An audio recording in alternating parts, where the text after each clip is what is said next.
আম পান্না গরম থেকে এসে ঝটপট কিভাবে তৈরি করতে হয় সেটাই তোমাদের সঙ্গে শেয়ার করা।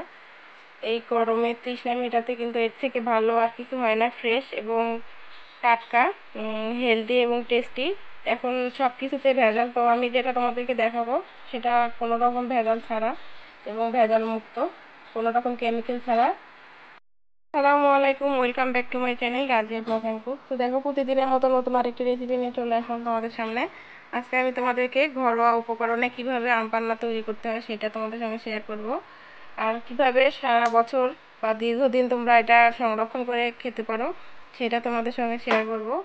আশা করি ভিডিওটি না টেনে আমার সঙ্গে থাকবে, আর ভিডিওটি ভালো লাগলে লাইক, কমেন্ট এবং শেয়ার করবে। তো চলো তাহলে ভিডিওটি শুরু করা যাক। এই আম পান্না আমি কিভাবে ঝটপট কীভাবে তৈরি করলাম সেটা তোমাদের সঙ্গে শেয়ার করা। চলো কথা না বাড়িয়ে ভিডিওটি শুরু করা যাক। তো আম পান্না বানানোর জন্য আমি এখানে দুইটা গাছ থেকে টাটকা ফ্রেশ আম পেড়ে নিয়ে এসেছি। তো এই দুটো দিয়েই তোমাদেরকে আজকে আমি আম পান্না বানিয়ে দেখাবো। তো সবার আগে এই আম দুটো আমি সেদ্ধ করে নেব, তো খোসা ছাড়াও। তো দেখো, এইদিকে আম দুটো আমি কিন্তু সেদ্ধ করতে বসিয়ে দিয়েছি। তো বেশিক্ষণ সময় লাগবে না আম দুটো সেদ্ধ হইতে, মাত্র 2-3 মিনিট সেদ্ধ করলেই কিন্তু, মানে জাল করে নিলে কিন্তু সেদ্ধ হয়ে যাবে। তো আশা করি ভিডিওটি না টেনে আমার সঙ্গে থাকবে। ভিডিওটি ভালো লাগলে লাইক, কমেন্ট এবং শেয়ার করে দিও। তো চলো তাহলে আম দুটো সেদ্ধ করে নেওয়া যায়। তো দেখো, আমগুলো আমি সেদ্ধ করার পর ছিলে একবারে কেটে নিয়েছি, খোসাটা ছাড়িয়ে। তো একবারে ছোট ছোট করে পিস করে আমি কেটে নিয়েছি। এখন আমি একটা ব্লেন্ডারে জার নেব, নিয়ে সেটার মধ্যে ব্লেন্ড করব। তো তোমরা চাইলে সেদ্ধ করার পরিবর্তে কিন্তু আমটা পুড়ে ওই আম পান্নাটা তৈরি করতে পারো। তো চলো তাহলে। দেখো, এখানে ব্লেন্ডারের একটা জার নিয়েছি, তো এটাতে আমি এখন আমগুলো দিয়ে দিচ্ছি। তো এখন দিয়ে দিচ্ছি আমি 1/2 কাপ পরিমাণে চিনি। তো তোমরা চাইলে কিন্তু চিনিটা কমিয়ে বাড়িয়ে দিতে পারো, সেটা হচ্ছে আমের উপর ডিপেন্ড করে। আম কতটা টক সেটার উপর ডিপেন্ড করে কিন্তু চিনিটা ব্যবহার করতে হবে। তো এখানে আমি দিয়ে দিচ্ছি কয়েকটা পুদিনা পাতা, আর দিয়ে দেব 1 চামচ পরিমাণ টালা জিরের গুঁড়ো, আর এখন দিয়ে দিচ্ছি লেবু।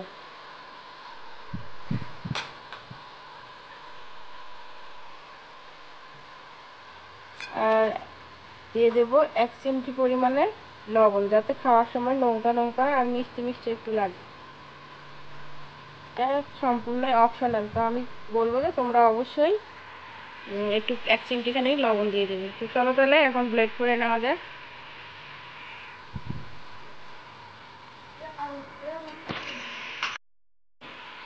এখন আমি দিয়ে দেবো একটুখানি পানি, এটা হচ্ছে নর্মাল পানি, দিয়ে এখন আমি ঢেকে দিচ্ছি। এখন আমি ব্লেন্ড করে নেব। দেখো, ব্লেন্ড করা হয়ে গেছে। এখন আমি একটা কাঁচের জারের মধ্যে ঢেলে নেব। তো আমি এই কাঁচের জারটার মধ্যে ঢেলে নিচ্ছি।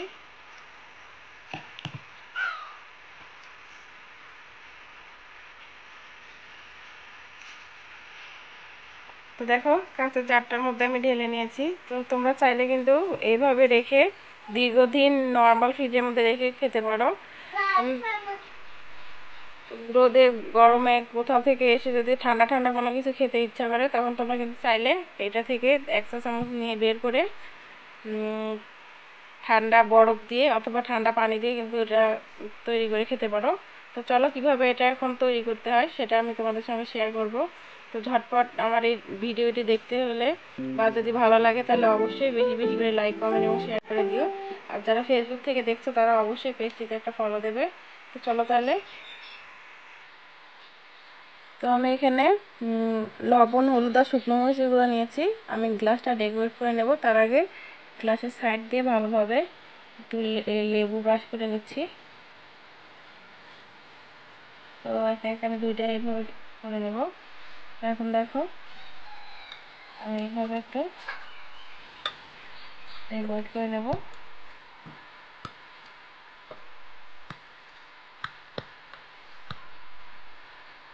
দেখো, খুব সুন্দর লাগছে কিন্তু দেখতে। তো আমি একইভাবে বাকি গ্লাসটাও করে নেব। তো গ্লাসটা ডেকোরেট করা সম্পূর্ণ কিন্তু অপশনাল, আর এটা কিন্তু কোনো ভিডিওর মধ্যে কিছু পড়ে না। এটা আমি শুধু জাস্ট গ্লাসটা সুন্দর দেখানোর জন্য কিন্তু গ্লাসটা ডেকোরেট করে নিলাম। তো এখন আমি এগুলোতে 2 চা চামচ পরিমাণ করে আম পান্নাগুলো দিয়ে দিচ্ছি। তো এগুলো কিন্তু বেশি দিতে হয় না।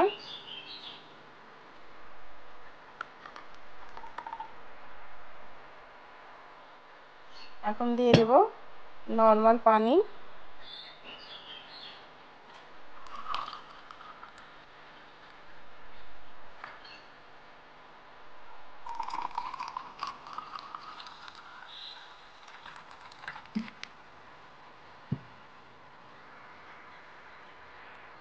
এখন দিয়ে দিচ্ছি 2টা করে বরফের টুকরো।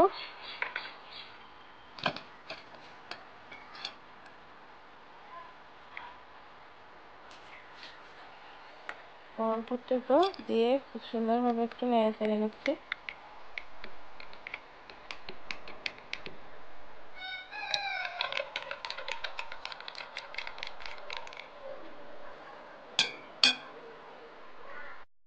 এখন দিয়ে দিচ্ছি দেখার সুন্দরের জন্য একটা করে পুদিনা পাতা। তো দেখো তৈরি হয়ে গেল আমার ঠান্ডা ঠান্ডা কুলকুল আম পান্না। তো আমার এই ছোট্ট ভিডিওটি কেমন লাগলো অবশ্যই কিন্তু কমেন্টের মাধ্যমে জানাবে। যদি ভিডিওটি ভালো লাগে লাইক কমেন্ট এবং শেয়ার করে দেবে। আর অবশ্যই কিন্তু চ্যানেলটি সাবস্ক্রাইব করবে, পাশে থাকা বেল বাটনটি ক্লিক করে দেবে। তাহলে আমি নতুন কোনো ভিডিও দেওয়ার সঙ্গে সঙ্গে তোমাদের কাছে পৌঁছে যাবে নোটিফিকেশান। আর যারা ফেসবুক থেকে দেখছো তারা অবশ্যই কিন্তু পেজটিতে ফলো দেবে। তো বন্ধুরা, আমি কিন্তু অনেক কষ্ট করে নিত্য নতুন তোমাদের ভিডিও দেওয়ার চেষ্টা করি। তো তোমাদের সহযোগিতা ছাড়া এগিয়ে যাওয়া সম্ভব না। তো তোমরা অবশ্যই বেশি বেশি করে লাইক কমেন্ট এবং শেয়ার করে দেবে। তো আজকে এই পর্যন্তই। ভালো থাকবে, সুস্থ থাকবে। আল্লাহ হাফেজ।